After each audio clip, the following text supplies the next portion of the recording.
Hi friends, ఈ వీడియోలో నేను మీకు చేపల పులుసు ఎలా తయారు చేసుకోవాలో చూపిస్తానండి.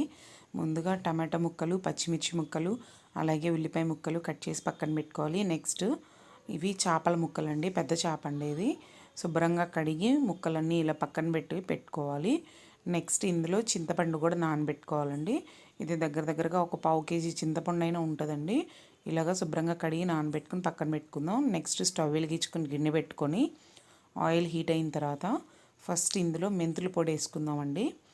నెక్స్ట్ ఇది ఫ్రై అయిన తర్వాత కరివేపాకు, అలాగే పచ్చిమిర్చి, ఉల్లిపాయ ముక్కలు వేసుకొని ఫ్రై అవనివ్వాలండి. ఇవి మెంతుల పొడి వేయడం వల్ల మంచి ఫ్లేవర్ ఉంటుందండి, అలాగే హెల్త్కి కూడా చాలా మంచిది. నెక్స్ట్ ఈ ఉల్లిపాయ ముక్కల్లోనే ఉప్పు కూడా వేసేసాను.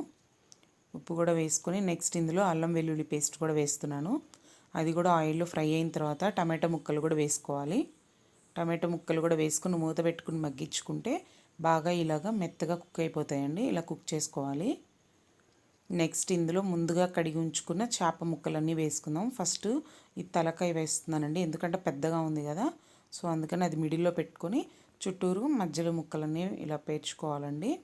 చూసారు కదా, ఇలాగా అన్నీ చక్కగా పేర్చుకున్న తర్వాత దీనిపైన పసుపు వేసుకుందాం.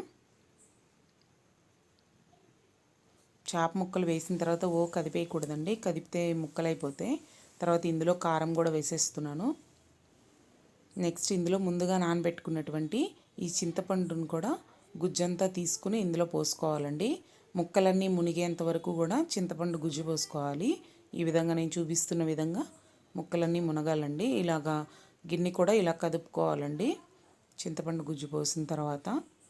నెక్స్ట్ ఇది ఇలా కుక్ అయ్యే లోపల మనం ధనియాలు, అలాగే జీలకర్ర, వెల్లుల్లి తీసుకొని మిక్సీ పట్టుకుందాం. ఇదిగోండి పొడి చూసారు కదా, ఇలాగా ఉడికేటప్పుడు వేసుకోవాలండి.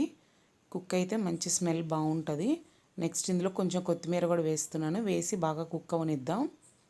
చూసారు కదా, పులుసు అంతా కూడా బాగా దగ్గరకు వచ్చేసింది. ఫైనల్గా మళ్ళీ కొత్తిమీర వేసుకొని గార్నిష్ చేసుకుంటే ఎంతో రుచికరమైన చేపల పులుసు రెడీ అండి. మీరు ట్రై చేయండి. Thank you friends.